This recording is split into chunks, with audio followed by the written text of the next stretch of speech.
Olá a todos, sejam super bem-vindos à Semana NF 2019.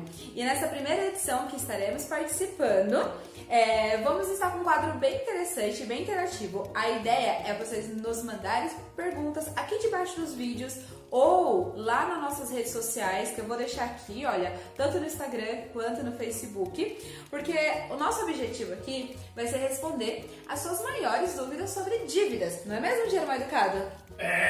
Muito bem. E quem somos nós para responder as perguntas para vocês? Bom, quem somos nós? Quem somos nós? Eu sou a Erika Santos, coach de finanças pessoais, e esse carinha aqui, ele é o dinheiro mal educado, é o próprio. Sabe aquele dinheiro que você tem aí, que você não sabe para onde ele vai parar no meio do mês, que vive saindo e você não sabe para onde ele foi? Enfim, eu tenho um carinha desses aqui, que me ajuda nesse canal a te ajudar a educar seu dinheiro. Não bater em mim não, viu? Eu não tô te batendo, eu só tô pegando em você. Então tá. Muito bem, vamos ao Dinheiro Mal Educado. O nome do nosso quadro, qual que é? Dinheiro Mal Educado pergunta. Muito bem, tá espertinho, hein? Tô sabendo já. Tô sabendo, né? Então, a ideia é o quê? O Dinheiro Mal Educado, na verdade, ele vai fazer as perguntas que você gostaria de fazer, porém, ele vai fazer essas perguntas no seu lugar. Então, se você estiver um pouco tímido, se você não quiser dizer que é você que tá com essa dúvida, que é um amigo, agora não tem mais problema, porque quem vai perguntar vai ser o Dinheiro Mal Educado, combinado? Combinado. Tá, vamos lá. Vamos lá. A primeira pergunta. Certo. Pergunta da Maria F. Perfeito. Como faço para negociar minhas dívidas? Tem alguma maneira de eu pagar o total e acabou? Ou tenho que ficar correndo atrás dos cheques e conversar com as lojas? Tá bom. O que você acha, Dinheiro Mal Educado? Brincadeira, não vou perguntar pra você, não. Eu tô aqui só pra fazer a pergunta. Muito bem, vamos lá. Em primeiro lugar, você tem que ter em mente que não adianta você ficar desesperado para poder renegociar todas as dívidas, sair pagando uma por uma, sendo que de repente você não tem uma reserva de emergência, de repente você não tem aí um dinheiro para se respaldar quando acontecer a emergência novamente. E você dever para as empresas, para as lojas, não significa que você é um marginal, que você é um fora da lei. Claro, foi um momento ali de quebra, de falta de planejamento que ocasionou essa dívida nesse determinado momento. Então, eu vou listar aqui alguns pontos importantes que vocês podem fazer para se organizar melhor com essa dívida, tá bom, Dinheiro Mal Educado? Tá bom. Literalmente um passo a passo que você pode seguir para realmente tirar esse peso das suas costas e ir se organizando financeiramente aos poucos, tá? Mas em primeiro lugar, tenha sempre isso em mente. Fique tranquilo.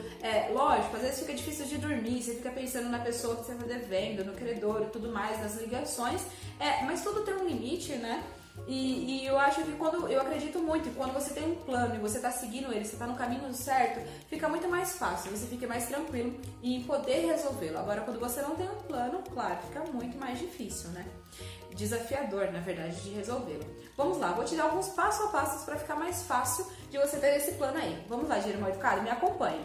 Tá, tô acompanhando. Em primeiro lugar, faça uma lista de todas as suas receitas, os seus salários, os ganhos, se você vende brigadeiro, se você trabalha como Uber, se você trabalha, tem trabalhos adicionais. Em primeiro lugar, faça uma lista, realmente, faz aí, pega um papel, um caderninho mesmo, ou uma planilha, se você for mais, se você gostar das planilhas, coloca lá tudo que você recebe, tudo mesmo. Marca tudinho. Tudinho que você recebe.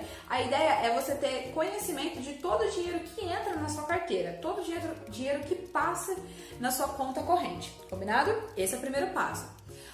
Por incrível que pareça, o Dinheiro Mal Educado, às vezes as pessoas, por ela ter outras rendas, por ela ter, às vezes as pessoas são autônomas, elas não sabem literalmente quando entra na carteira dela ou no banco dela todos os meses, sabia disso? Eu sei, eu sou bem assim também, viu? Olha aqui, então você do meu lado desse jeito. Então, muito bem. O segundo passo agora é uma partinha mais chata, um pouquinho mais desafiadora, vai levar um pouquinho mais tempo, mas você precisa fazer. Se você quer se livrar dessas dívidas, tem que fazer sim. Você vai anotar todas as dívidas, todas as pessoas que você deve, o quanto que já está essa dívida, se ela já está nos órgãos de proteção ao crédito ou não, se ela ainda vai entrar. Então é muito importante você ter o valor total dessa dívida. Então, se você consegue ter tudo isso no papel, fica mais fácil na hora de você ir lá e negociar cada uma delas, entendeu? Isso é muito importante, viu? Porque muitas das vezes vem aquelas dívidas, aquelas cobranças absurdas, né? Que você não faz. Você cai de costas, você fica aí desesperado, né? Exatamente. E a ideia é você poder ter a visão de tudo isso, né? Se já tá. Porque muitas das vezes as empresas vendem a sua dívida para terceiros fazer a cobrança. E mesmo assim, eles jogam o preço lá em cima, mas eu vou entrar mais pra frente, mais detalhe em relação a isso, para que você possa pagar um preço mais baixo, claro, né? Porque é muito importante você ter essa visão. Você tem que entender que se você tem dívidas e você não pagou até agora, significa que você não vai ter o dinheiro suficiente para pagar ela nesse momento. Então não adianta você falar assim, não, tô pronto, eu tô preparado psicologicamente para pagar suas contas, mas você não tem o dinheiro. De repente pode ser que em um mês tenha uma entrada boa, mas isso não significa que você vai ter todo o dinheiro. Então é necessário você fazer essa conta para você ver o tamanho da realidade da sua vida financeira. Então coloca lá tudo que você recebe, menos as dívidas e vê o quanto que sobra. Muito provavelmente vai ficar negativa essa conta, correto? Ah, correto. Então, a ideia aqui é você ter uma noção de tudo isso. Por quê? Porque aí o que você precisa ter em mente? O seu custo de vida. Você tem que entender também o seu custo de vida, dinheiro mal educado, nesse meio tempo aqui. Porque quando você entende o seu custo de vida, você começa também a entender o que sobra do seu dinheiro. Porque muitas das vezes as pessoas recebem um salário mínimo, R$ 998, e ela faz as contas e o custo de vida dela é 3 vezes o salário mínimo. Como elas conseguem isso? Ah, mas eu acho que isso aí é o que mais acontece, viu? Então, por quê? Porque existe cartão de crédito, cheque especial, empréstimos, né, com uma grande facilidade hoje no mercado, se você ainda não está com o nome negativado. Então, você precisa entender qual é o seu custo de vida nesse quarto passo. Você vai lá, vai colocar todas as suas despesas, por mais que você nunca fez essa anotação, nunca tenha colocado tudo na ponta do lápis, coloca por cima, aluguel, água, luz, aquilo que você já tem em mente, e tem contas que chegam na sua casa para comprovar. E ao longo do tempo, ao longo do mês, pelo menos, começa a anotar tudo que você gasta. De repente o café, a água, não que é para você eliminar o café e a água do dia a dia, mas para você ter ideia do quanto que sai do seu bolso todos os dias, entendeu? Tem que ter um planejamento, né? Exatamente. Porque senão você pode se afundar ainda mais. Com certeza. Fica pior.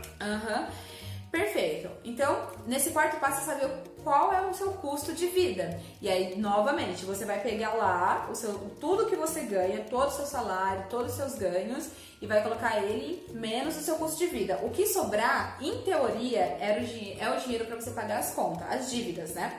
Tá, mas tá bom, Érica, ainda não dá pra pagar as dívidas. Ok, então aí é a hora que você vai entrar no 5º passo. Você vai entrar com um plano de contingência. Você vai ver, aonde eu posso cortar gastos, ou será que eu posso aqui nessas brechas conseguir um outro trabalho, conseguir uma outra fonte de renda para cobrir essa dívida?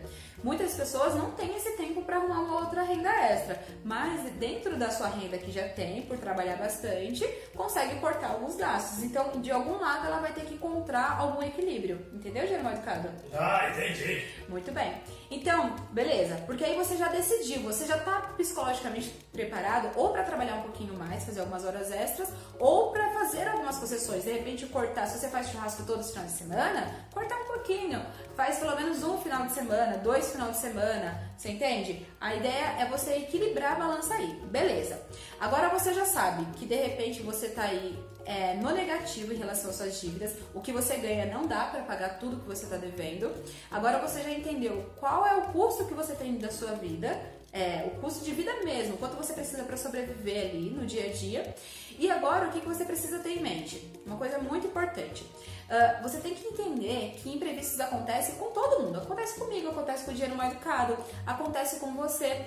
Então, é muito importante, em primeiro lugar, antes de qualquer coisa, ter uma reserva de emergência. Eu sempre vou bater nessa tecla, dinheiro mal educado. Ah, eu sei. Todo dia eu ouço isso. Todo dia você ouve isso. Por quê? Porque na primeira emergência, no primeiro estresse, de repente os seus pais precisam de uma ajuda, os seus irmãos, aconteceu alguma coisa na família e aí você precisa de fato ajudar, você vai parar de pagar aquela dívida que você parcelou. E no momento que você para de pagar uma dívida que você já renegociou, que você parcelou, quando ela voltar a ficar negativada de novo, você praticamente vai perder tudo que você já pagou. Então não faz sentido você começar a pagar dívida sem ter uma reserva de emergência antes. vai acontecer algum imprevisto, você tem que estar preparado para ele sim, e a reserva de emergência é o melhor caminho. E o que é uma reserva de emergência? De repente, depende do seu custo de vida. Você tem que calcular aí de 6 a 12 meses do seu salário guardado. Combinado? Combinado. Perfeito. Aí você vai pensar, poxa, Érica, mas vai demorar eu poupar 6 a 12 meses do meu trabalho. Mas olha, te garanto que a dívida ela vai continuar lá, ela não vai correr. E muito provavelmente, quando você for renegociar, você vai conseguir juros baixos e você vai poder pagar tranquilamente, porque você não vai parar. Você vai começar a pagar e se acontecer uma emergência, o que vai acontecer? Você já tem uma reserva de emergência e não vai precisar parar de pagar o seu parcelamento da dívida, entendeu? Ah, entendi. Faz mais sentido, né? Claro. Perfeito. Aí, a pergunta da nossa amiga, ela pergunta se ela tem como fazer tudo isso, pagar as dívidas sem ter que ir no banco, né? Como que ela pergunta aqui? Sem ter que ir atrás do cheque, sem ter que conversar com as lojas. Tá. O que acontece? Quando você não vai nos bancos procurar os seus cheques, quando você não vai conversar com as lojas, muito provavelmente os seus descontos não vão existir. Porque a ideia é você falar cara a cara com o que você deve, é você ir sim buscar seu cheque onde ele está lá parado. A ideia é você, de fato, enfrentar o problema de frente. Depois do quê? Depois da reserva de emergência. Né? Exatamente. Depois você tiver com sua reserva de emergência Né? preparada, maravilhosa, aí você vai. Porque assim, olha, se você não negociar cara a cara ou por telefone que seja com a sua empresa que você está devendo, muito provavelmente você não vai conseguir baixar os juros, você não vai conseguir um bom acordo e não vai valer a pena. Você vai às vezes pagar muito mais caro do que você realmente devia para aquela instituição financeira. Então, não tem outro caminho. Se você, a não ser que você pague alguém que faça esse tipo de serviço de cobrança. Mas olha, na realidade, no fundo do fundo, a melhor forma é você mesmo pegar o telefonezinho da empresa, ligar lá e falar assim, cara, não tenho dinheiro agora, e aí? Qual é o melhor negócio que a gente pode fazer? Você entende, dinheiro mal educado? E aí, a empresa vai te oferecer o melhor negócio, só que agora você está preparado psicologicamente e você também está preparado com a sua reserva de emergência. Então, qualquer negócio que a empresa fizer para você, que seja abaixo do que você estava devendo, ou realmente com juros mais abaixo, vai ser viável para o seu bolso, entendeu? Entendi, você vai ter até mais cabeça assim, para analisar a oferta que eles vão fazer para você, né? Exatamente, perfeito, exatamente. E muito provavelmente eles não vão te oferecer. Você pode assim, você liga pra eles e fala assim, olha, eu não tenho dinheiro, mas você tem a sua reserva de emergência, mas ela não é pra pagar essa dívida. Você vai pagar a dívida, é o dinheiro mensal lá dos seus rendimentos. Aí você vai ligar pra eles e falar assim, olha, eu não tenho dinheiro pra pagar, mas eu quero te pagar. E aí o que a gente pode fazer? A empresa vai te oferecer ofertas, você vai poder desligar esse telefone, pensar melhor, eles vão te ligar novamente, enfim, você vai barganhando, você vai negociando com eles. Se você tá no desespero, se você quer simplesmente limpar o nome para de repente pegar mais empréstimo, você vai aceitar qualquer coisa, a primeira proposta deles. E não é assim, dá para negociar sim. Se você sentar com a cabeça fria e escolher a melhor proposta, eu tenho certeza que você vai fazer o melhor negócio, entendeu? Entendi. Perfeito, Diamante Educado? Perfeito. Será que nós respondemos a pergunta da nossa amiga? Ah, com certeza, viu?